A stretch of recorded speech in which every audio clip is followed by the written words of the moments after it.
Kau berkata di atas dunia, angkat hatiku, ku pandang kedudukanmu,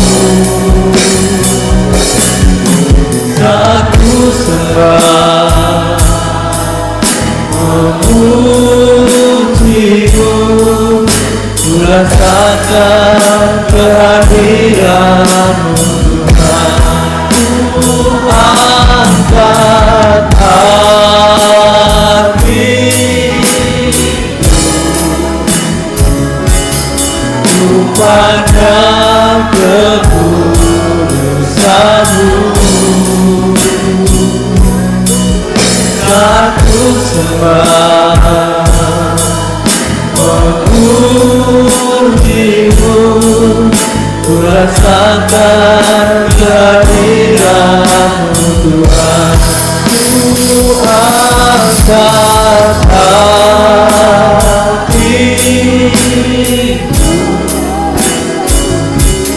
ku pandang kekudusanmu,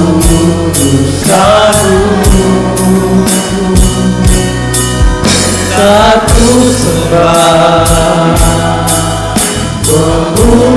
memujimu, ku rasakan kehadiranmu Tuhan.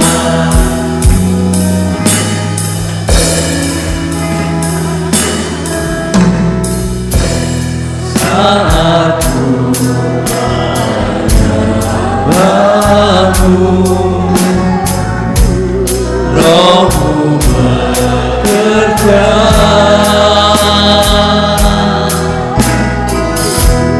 saat ku memujimu, Kau berkata di atas pujian, ku angkat hatiku, ku pandang kekudusanmu, aku sembah memujimu, ku rasakan kehadiranmu Tuhan. Ku angkat hatiku, ku pandang kekudusanmu, satu sembah memujimu, ku rasakan kehadiranmu. Saat ku sembah,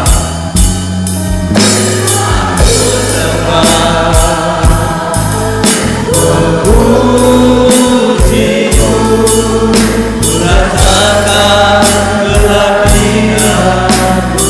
Saat ku sembah, saat ku sembah memujimu, ku rasakan kehadiranmu Tuhan. Haleluya, mari kita sembah. Haleluya, haleluya.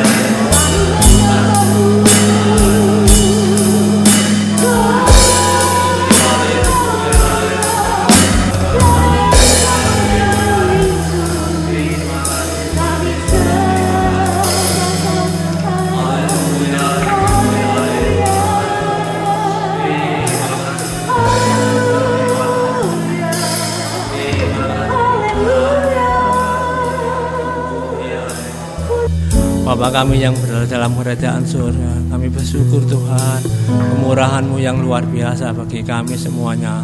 Tuhan, sekali lagi Tuhan sucikan, Tuhan kuduskan hati kami, Tuhan layakkan kami di dalam kami memuji-muji akan Engkau. Terima kasih Tuhan Yesus. Kami mulai ibadah kami pada pagi hari ini dalam nama Tuhan Yesus Kristus. Haleluya, amin.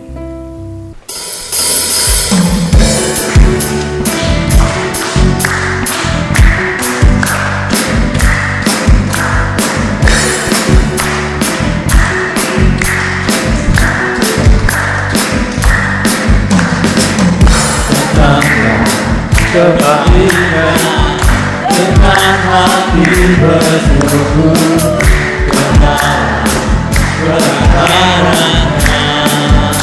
dengan hati bersuka dan lihatlah betapa baiknya Tuhan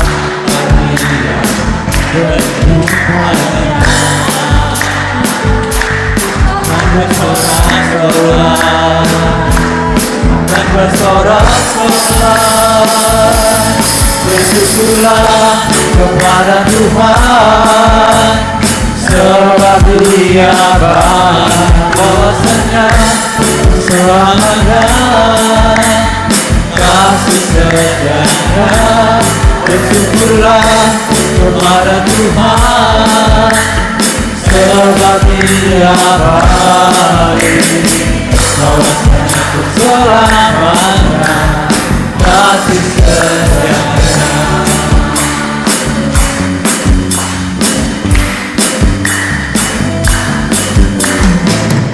Datanglah kebaikan dengan hati bersyukur, dengan kebenaran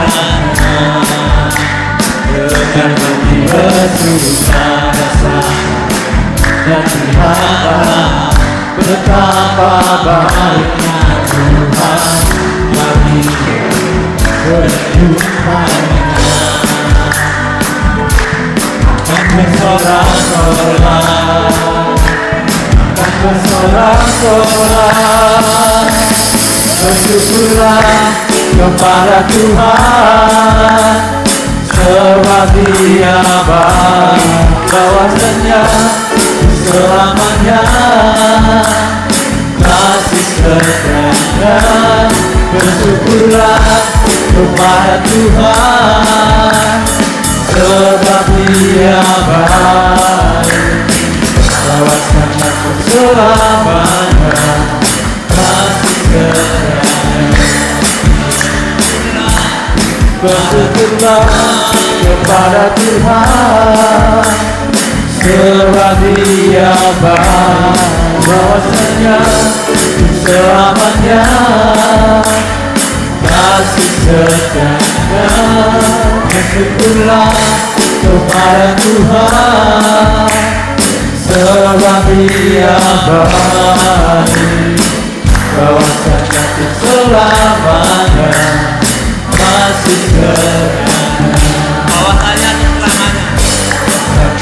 Selamanya kasih setianya. bahwasanya untuk selamanya. Selamanya kasih setianya.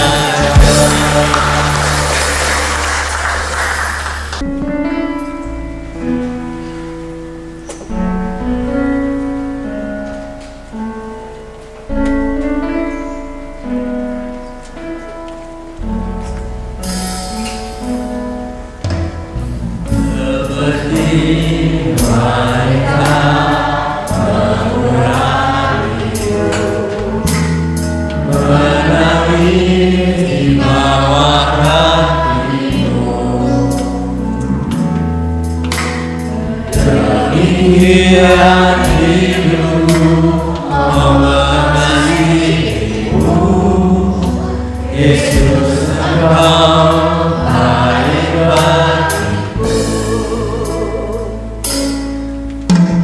seperti wanita murah hatimu, menangis di bawah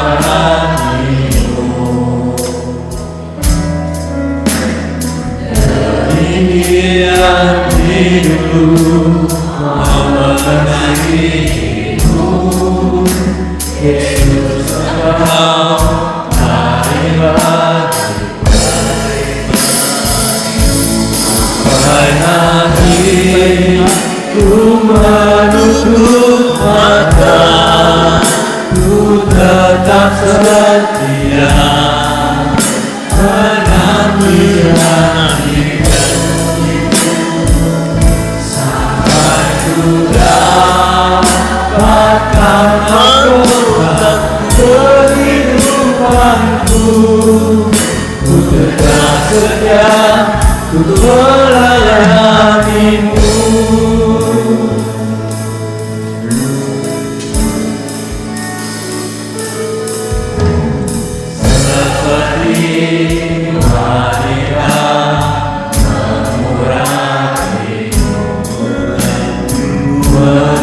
istimewakan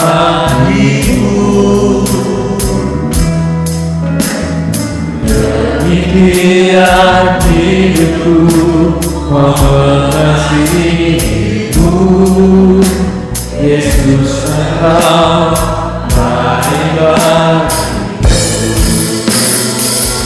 Sampai akhirku menutup mata, ku tetap setia menanti janjimu.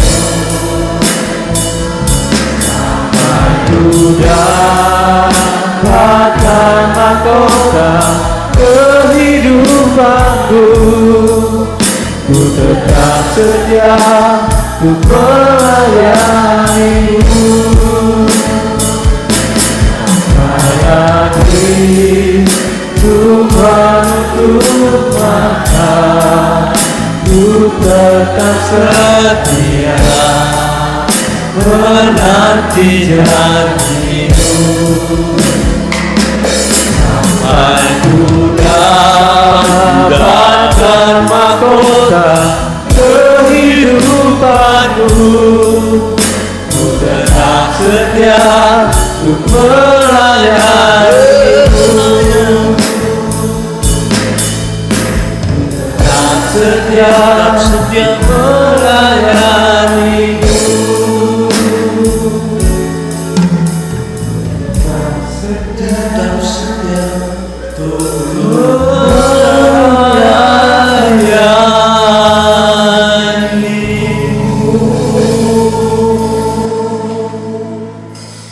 pastilah hati Tuhan berbunga-bunga, penuh sukacita, menangkap ucapan bibir kami yang berisi ikrar janji setia melayani Engkau sampai seumur hidup kami.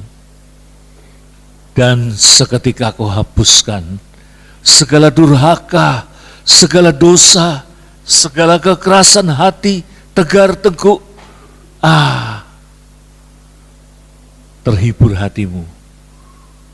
Tidak hanya saat sekarang, tapi sepanjang waktu di hari-hari hidup kami. Kami tetap setia. Tetap setia. Apapun yang terjadi dalam hidup ini. Hidup indah. Hidup layak untuk dirayakan. Tidak sendiri-sendiri. Saudara bersaudara di dalam Tuhan seperti pagi ini. Kiranya Roh Kristus melimpahi kami dengan kesetiaan untuk taat mendengar firman-Mu dan melaksanakan firman-Mu. Dalam nama-Mu kami berdoa, bersyukur dan menyerahkan hati kami menjadi hati Maria di bawah kaki Tuhan Yesus Kristus. Dalam nama-Mu kami berdoa. Semua jemaat serempak berseru bersama, amin. Beri tepuk tangan sukacita kita yang meriah di dalam Tuhan.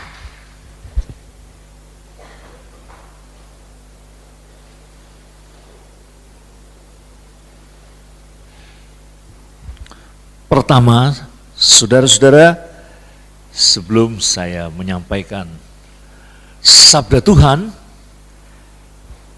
saya mengucapkan terima kasih atas dukungan doa saudara-saudara saat saya minggu-minggu yang lalu di DSA, ya. Bahasa lainnya di flash, ya, karena ada sumbatan di otak kecil, ya. Dan saya sangat bersyukur semuanya berjalan dengan baik, saudara-saudara. Yang menakutkan saya sebenarnya bukan waktu di DSA-nya itu, ya, tapi waktu masuk di lorong kecil MRI. 2 kali, 3 kali, saudara-saudara. Satu di Semarang, lalu di Gatot Subroto 2 kali, untuk otak dan untuk prostat. Di situ bermacam-macam pikiran bertarung di benak saya. Nah, wih, koyok ngini rasanya mati, wih. Koyok ngini rasanya engko lek dikubur. Nah, sempit, tidak boleh gerak, saudara. Nah, saya bayangkan memang, saudara. Wah, manusia itu tidak ada apa-apanya kalau sudah berhadapan dengan kotak yang sempit, entah peti mati, entah kuburan, kekayaan, tidak ada artinya. Ketampanan, kecantikan, kemewahan, nama besar, lah itu membuat saya sakjane sesungguhnya siapa manusia itu. Nah, jawabannya seperti judul yang saya berikan. Ya. Kita ini cuma makhluk tanah. Kita ini cuma dibikin berarti setelah tanah itu diberi nefes, diberi nafas kehidupan. Kita buka yang pertama dulu, Kejadian 2 ayat 7. Saya tidak berkhotbah ekspositori ya, satu perikop, tapi beberapa ayat. Santai saja, saudara-saudara. Ya.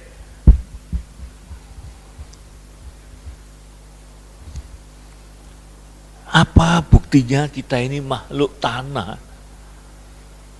Ya, Kejadian 2 ayat 7 kita baca. Kita baca bersama-sama ya, saudara-saudara.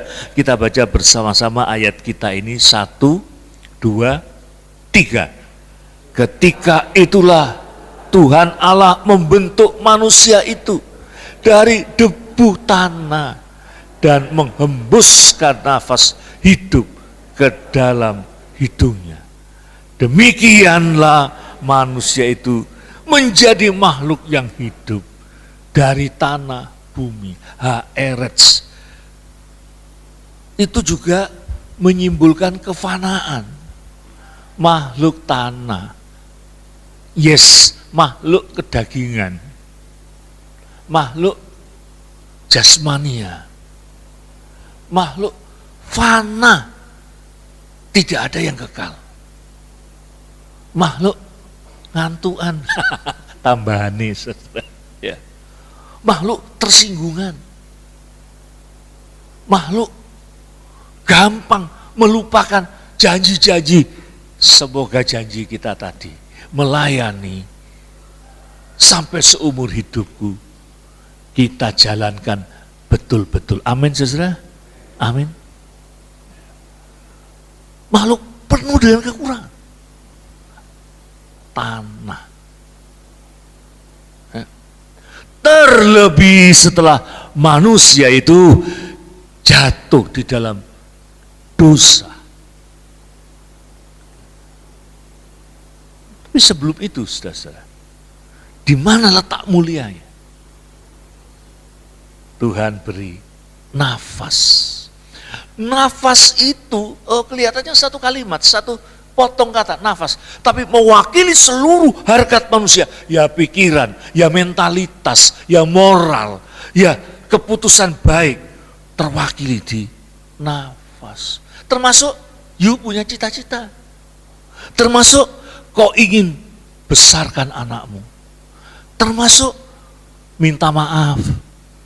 Termasuk mengerti anugerah Tuhan. Termasuk kau bersyukur pagi ini terwakili oleh nafas. Coba bilang 1, 2, 3, nafas. Ojo diterjemahkan ambekan, beda. Nefes, nafas. Hah? Itu sebabnya kau bersyukur. Itu sebabnya kau bilang, aku mau melayani. Ya karena diberi nafas itu. Pekerjaan kita, rezeki kita, yang kau sebut penghasilan itu, ya dari tanah. Coba kita buka saudaraku di Kejadian 3 ayat 17 sampai 19. Kejadian 3 ayat 17 sampai 19. Lalu firman-Nya kepada manusia itu, karena engkau mendengarkan perkataan istrimu dan memakan dari buah pohon yang telah kuperintahkan kepadamu, jangan makan daripadanya, maka terkutuklah, nah, garis bawahi, maka terkutuklah tanah. Di sini tanah tempat engkau hidup, engkau berpijak, engkau golek rezeki, pangan dan lain sebagainya. Maka terkutuklah tanah karena engkau dengan bersusah payah engkau akan mencari rezekimu dari tanah seumur hidupmu.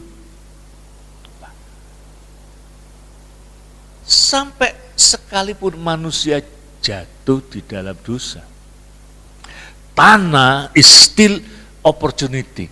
Tanah masih merupakan kesempatanmu untuk memberlangsungkan hidup ini, iya atau tidak, saudara-saudara. Sekalipun sudah jatuh di dalam dosa, masih tetap ada yang namanya pertanian, masih tetap yang namanya sawah, masih tetap yang ada namanya Polowijo, masih ada saudara-saudara kita di desa. Saya punya teman-teman dari gereja Jawi Wetan, Jawa Tengah, itu ada tradisi namanya unduh-unduh, hasil dari bumi panen. Tetap. Maka saya sekaligus mau menyinggung, kalau ada orang bilang, kebetulan yang bilang itu mantan mahasiswa saya magister, perpuluhan tidak ada di Israel. Takonono di Israel, seono ndak sing nanem kurma. Masih ada enggak yang nanam anggur? Masih ada enggak yang nanam pohon ara? Takonono, malah bengang-bengong. Tanya, Bu Cingli, kalau masih ada sawah, masih dimintailah Tuhan itu supaya tanahmu diberkati. Tapi giliran perpuluhan, wes gak ono saiki nang Israel. Itu bahasa Ibraninya tadi sudah saya sebut, namanya apa? Bu Ceng, Ibrani karepmu itu. Loh, kalau tanya bangsa Israel, yang enggak perlu tuh banyak, bukan cuma perpuluhan. Mesias, enggak perlu. Perjanjian baru, buku apa itu? Hari Sabat, enggak perlu. Tahu enggak saudara, di Israel, saya 3-4 kali pergi. Guide saya yang nyeritakan tentang Laut Merah, yang menceritakan hebat-hebat, itu enggak percaya Tuhan, ateis. Hampir, wong Yahudi itu datang dari Rusia juga ada, Black Jewish dari Afrika juga, hampir semua jelasin hebat, tapi nek suruh percaya kepada Yesus Kristus enggak. Jadi jangan bu percayai yang gini-gini, saudara itu bucingli juga. Lek giliran berkat, oh Tuhan ada. Lek giliran diwenehi Gusti, perlindungan Tuhan itu ada. Lek wayahe perpuluhan, gak ono saiki. Pikirin dewi. Nah, saya mau kasih satu ayat lagi. Ini rada akeh ayatnya enggak apa-apa ya. Ya. Lek bosen mulya, karep mulya. Mazmur 85 ayat 1 dan 2.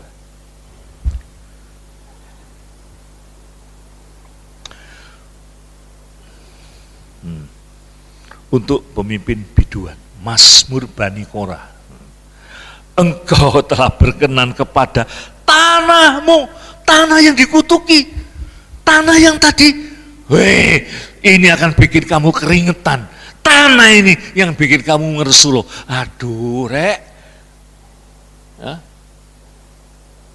Seorang petani di Cina, dia lihat gandum-gandum tetangganya kok cepet tumbuh.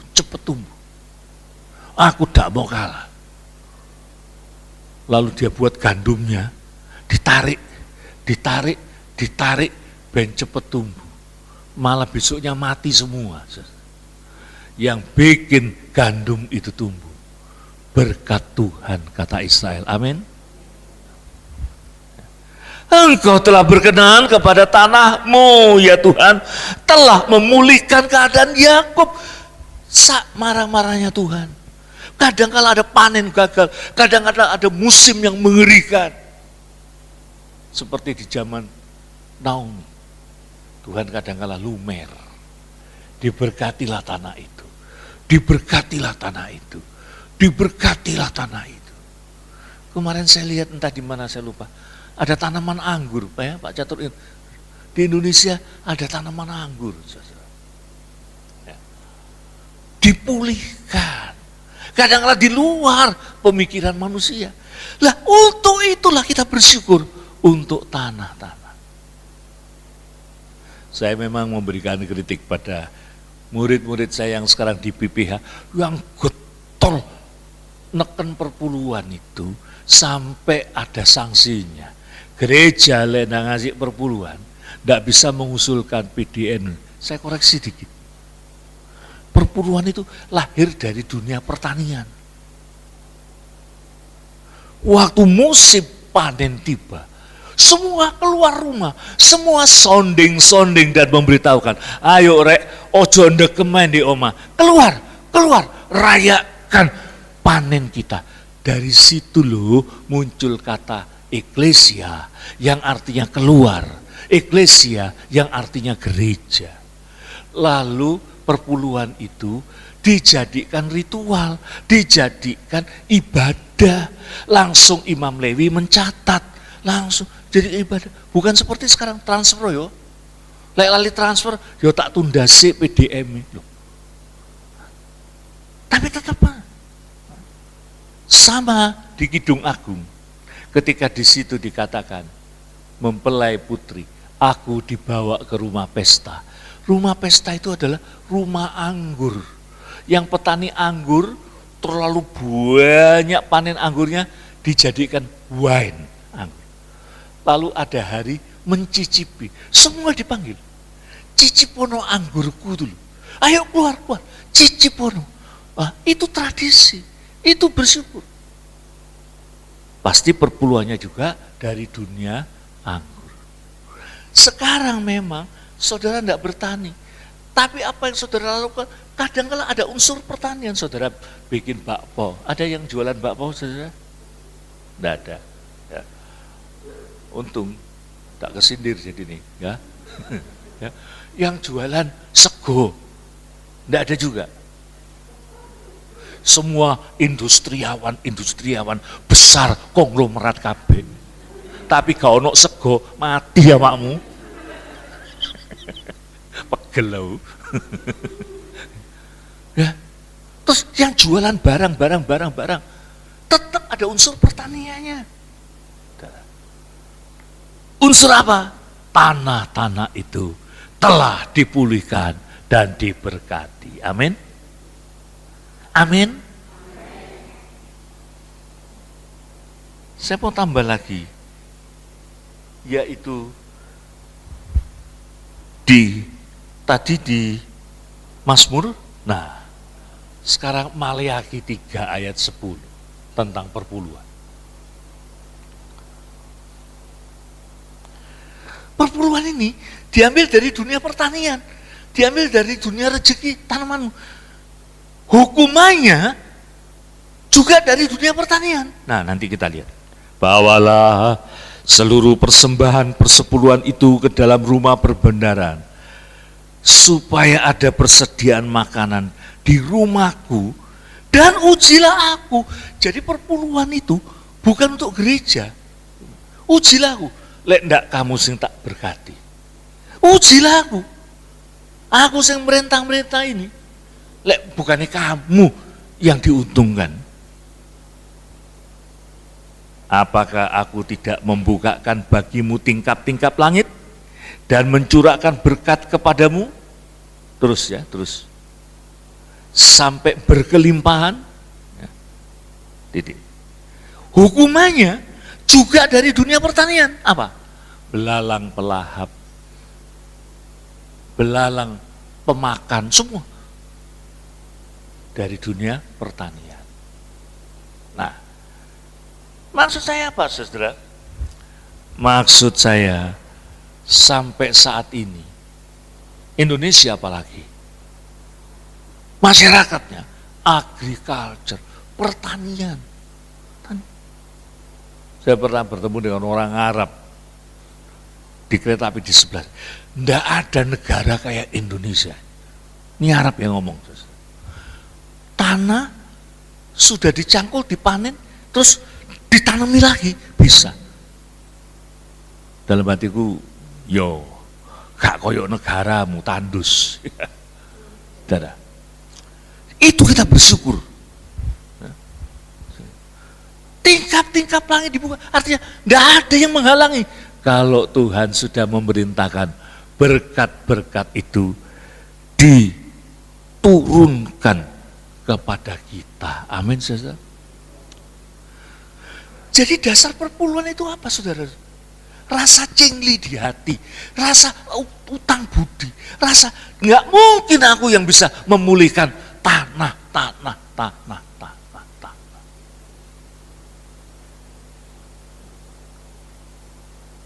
Tanah itu juga mengandung kutukan, itu ada loh, saudara.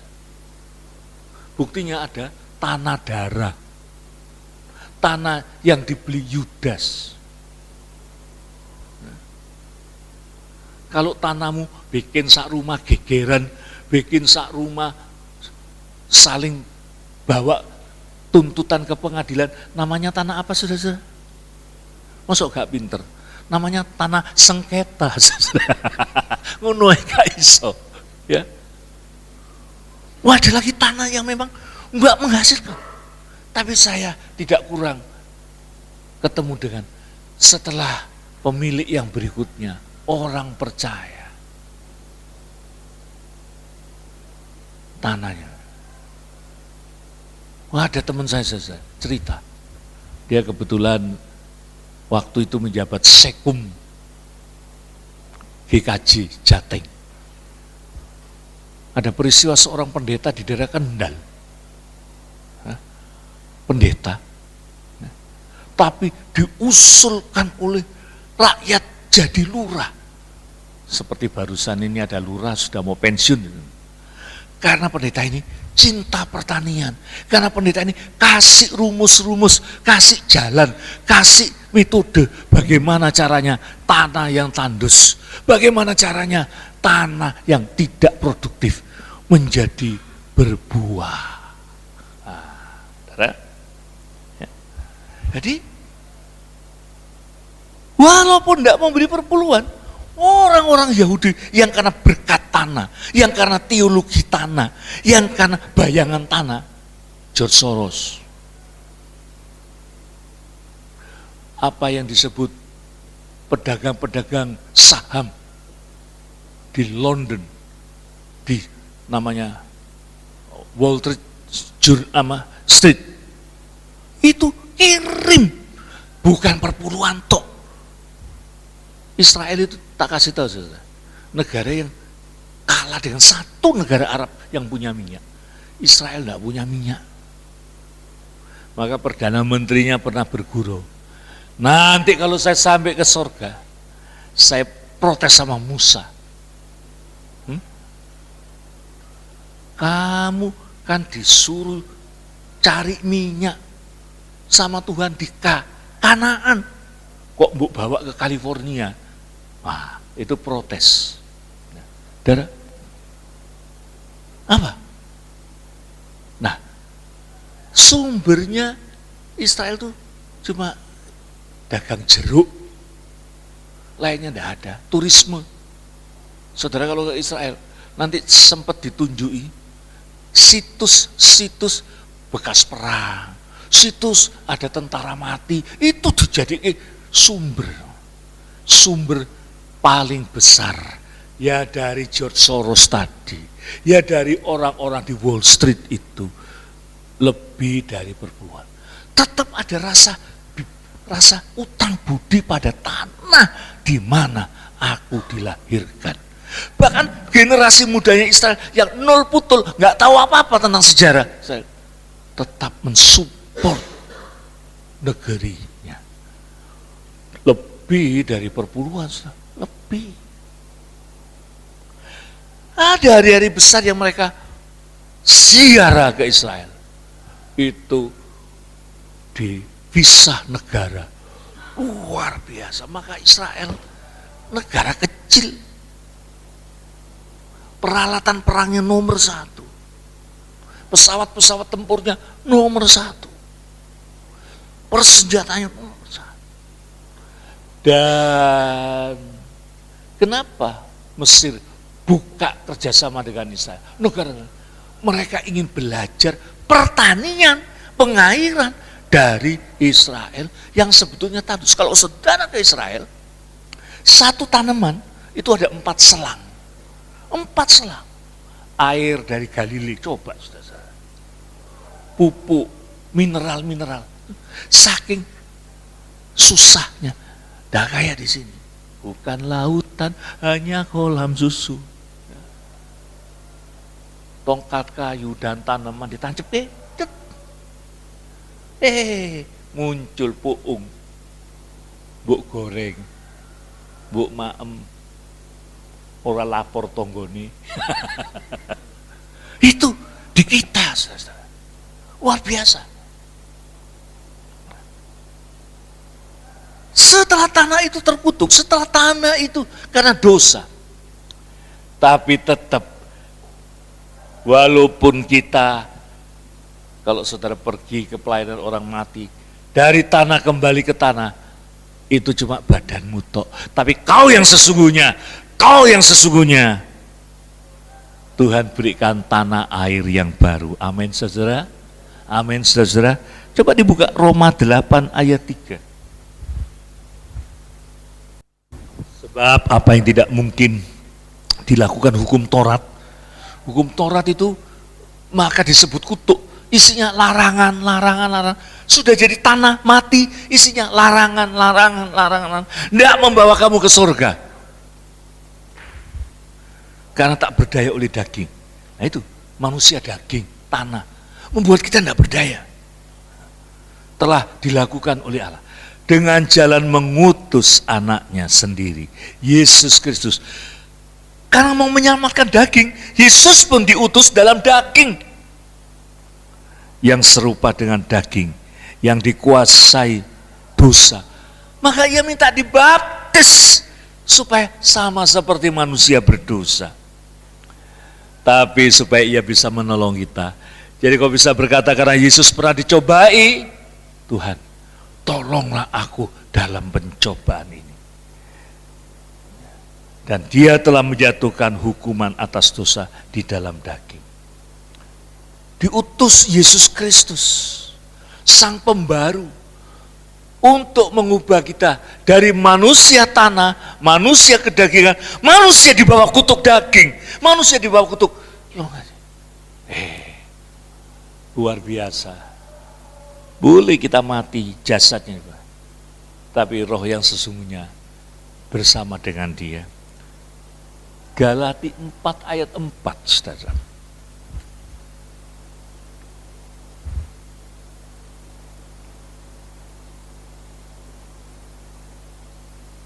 Kita baca bareng-bareng lagi. Galati 4 ayat 4. 1, 2, 3. Tetapi setelah genap waktunya, maka Allah mengutus anaknya yang lahir dari seorang perempuan dan takluk kepada hukum Taurat. Seorang perempuan, bukan perempuan yang penuh dosa, bukan perempuan yang merayu Adam. Iki lho, nek kamu makan buah ini, bro, kamu jadi seperti Allah. itu wis lewat. Adam yang pertama gagal. Difuri. Muncul agama-agama besar. Dibandingkan dengan Konghucu, dibandingkan dengan Tao, dibandingkan dengan Hindu, Buddha, kalah. Kristen baru. Tapi itu kayak difur dulu. Ingat dulu kalau saya lomba lari, apa ya. Tak furi, melayu osik. Tenan yo. Nyusul yo. Melayu osik, tak furi, melayu. Terus tak tinggal ngumpet.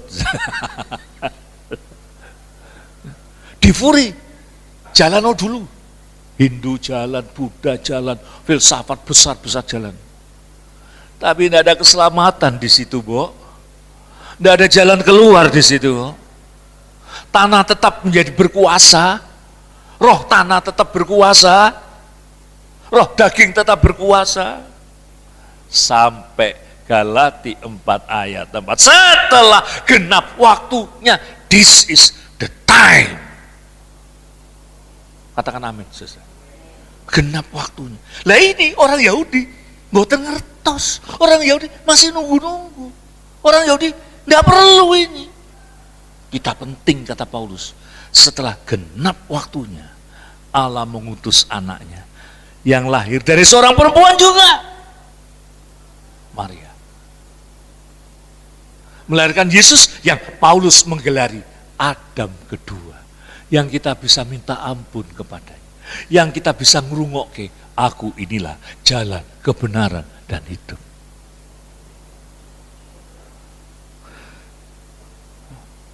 Memang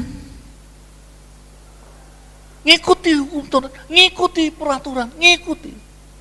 Tapi di dalam Kristus kita dibawa seperti Wahyu 21 sampai 22. Tidak usah diwoco di rumah saja, karena saya bilang bukan Wahyu 21 ayat 22, tapi Wahyu 21 sampai 22. Langsung sampean ngerslo. Aduh rek cek akene.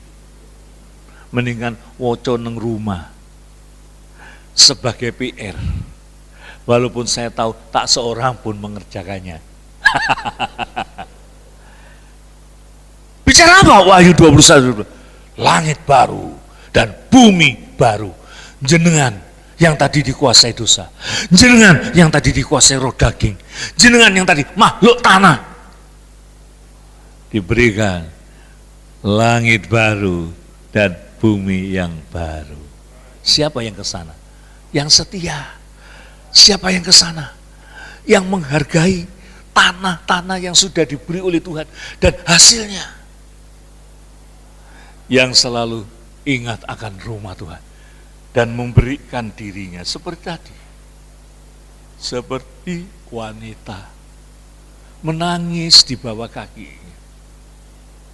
Membawa parfum termahal di dunia, narwastu, yang dari namanya menunjukkan minyak itu diimpor dari India. Sementara tuan rumah yang bernama Simon, seorang Parisi, memandang rendah. Duit sak gitu banyaknya cuma diobral-obral. Tapi Yesus mau berkata, Simon, kamu kalah kelas dengan wanita berdosa ini. Kamu hebat. Kamu mengumpulkan semua ini kan untuk citramu, kan untuk viralmu, kan untuk namamu. Wanita berdosa ini dia berikan karena dia tahu diri. Aku dulu wanita kedagingan, aku dulu wanita jelek, aku dulu wanita moralnya rusak, aku dulu wanita tidak berharga. Tapi dia membuat hidupku berharga. Yesus membuat hidupmu berharga. Maka tidak usah disuruh. Dia berikan hidupnya, minyak narwastu. Dia berikan hatinya dan hidup, membasuh Yesus. Dan Yesus berkata kepada Simon, Simon, Simon, kamu tahu semua, Simon, Simon, betapa wanita ini ingin menunjukkan syukurnya. Justru karena dulu ia berdosa berat menurut hukummu. Justru karena dia wanita tidak terhormat, sekarang dia memberikan yang tidak ternilai. Pendek kata, kamu kalah kelas dengan wanita ini. Banyak kita yang omong gede tok, Tuhan bilang kamu kalah kelas dengan wanita berdosa ini. Amin. Mari kita bangkit berdiri. Kita nyanyikan lagu yang tadi kita nyanyikan ya, seperti wanita yang berdosa.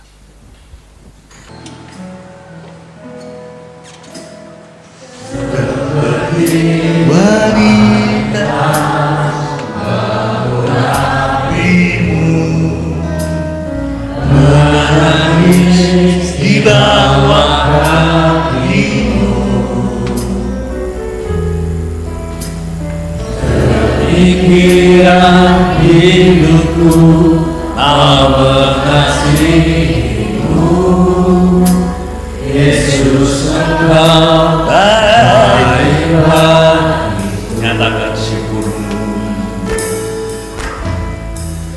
seperti wanita mengurapimu. Kau juga berdosa tapi diurapi.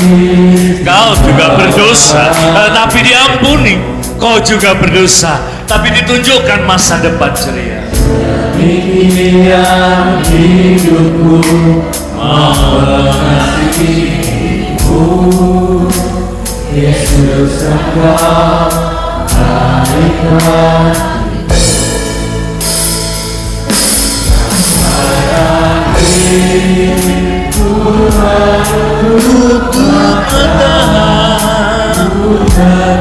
Tetap setia menanti janjimu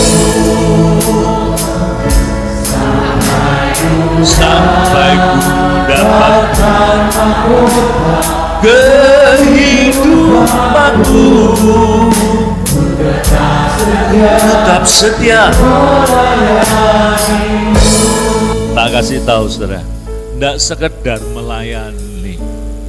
Sekarang permainan gitarmu berkelas untuk Tuhan. Sekarang besukmu, besuk yang berkelas untuk Tuhan. Sekarang kau jadi pemimpin pujian, gak sekedar asal cuap-cuap. Kau jadi pemimpin pujian yang berkelas.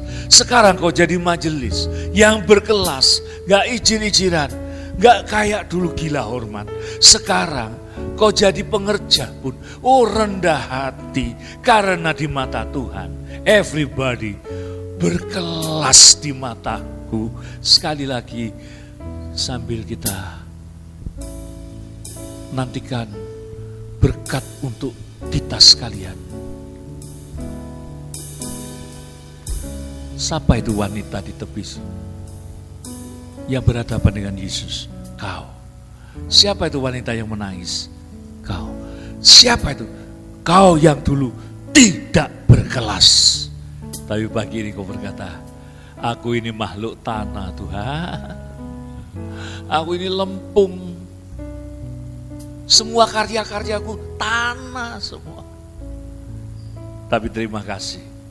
Oleh anugerah-Mu, sekarang aku jadi makhluk surga. Aku jadi makhluk setelah genap waktunya. Terima kasih. Kita janjikan lagu ini sekali lagi. Seperti wanita mengurapimu, menangis di bawah kakimu. Demikian hidupku mau mengasihimu, Yesus Engkau baik hatiku. Sampai akhir dia dengar janjimu, dia sukacita dengar janjimu. Tetap setia menanti janjimu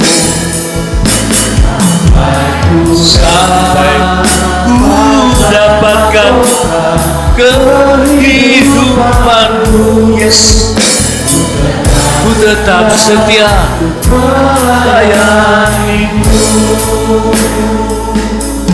Ku tetap setia untuk